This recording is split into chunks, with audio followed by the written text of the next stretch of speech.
Good morning, YouTubers. It's the Man Mechanic here. It's a overcast, contradictive weather forecast that we've got at the moment. It's going to absolutely chuck it down, so I'm going to make this a little bit quick. Now today what we're going to do, we're going to show you how to convert from dynamo to alternator, and it's a very simple job. It's not hard. Now the way we can do this is you've got two ways really. You can buy a kit, which is what I've done here, and you get a new fan belt adjuster. You get the bracket. I don't know if you can actually see it underneath there really. You actually get the bracket that holds the alternator onto the engine, and obviously you get the alternator, and you get an instruction leaflet, which isn't, it's a bit vague actually, but anyway, here we go. Now what you do first of all, you actually take off the old dynamo. My one was absolutely shattered, so this is why we're going over to alternator conversion, and also as well it helps charge your battery up. It's a little bit more powerful. You can put if you want to put a radio, stereo, stuff like that in it, or added extras in your car, like air conditioning,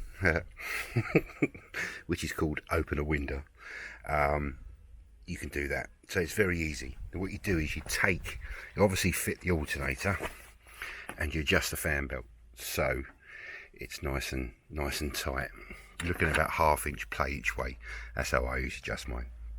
Now what you do is you've got the two connectors that come off the alternator. You've got the larger, what they call the charge lead, which is the yellow lead, which is that one. Now that fits in one of the spare terminals if you've got a Lucas alternator, which is what this is. The other one, or what they call the F lead, comes out and fits into the smaller of the two. Okay, so that's your two connections. You can, if you want to, fit another connector on the spare, and you can then connect that straight up to the battery side of the solenoid, just in case you've got like a flat battery and stuff like that. You can charge them up. It will charge it up better, and obviously you won't have to put thicker leads and things like that. Okay, so that's the wiring in the back of the alternator. Ever so easy. Now what we do now, we come to the control box. Now you've got two choices here. What I tried to do is I put a new control box on mine because I thought it was the alternator and the control box that was at fault. This was a really old one. It was all old knackered and things like that. Okay, now what you're after, first thing you must do is to disconnect the earth lead. Okay, if you don't disconnect the earth lead, what will happen is it will cause a back.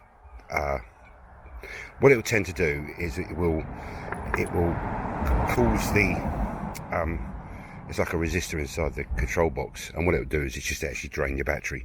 It will just siphon your battery out. So you must disconnect that, get rid of it. Okay, now what you also then do is you disconnect. Now we're talking about a Triumph 120. This is an older one, right? Or also the 948. So from the wiring loom you get the green and the yellow, which is your charging light lead, and also your yellow from the wiring loom as well. That's also your charger. You must connect them two together, otherwise your charging light won't go out, it'll just stay on. Okay, and what you do then, you get D terminal and also A terminal, and you connect them both together. So in theory what you're doing is you're using the control box as a sort of like a junction box really in some respects. You're disconnecting the charging side of it, but you're actually using it to power the lights, because these are the lights and your main power for the ignition and stuff like that. Okay, so you leave them in situ, but all you do then is just bridge from D to the A, which will then power all these leads. Okay, and it is as simple as that. Connect your battery up. First thing I always do, first of all, make sure this is a negative earth. Okay, always make sure it's negative earth, because you plugged it in a positive earth, it'll blow the resistor out in the back of that.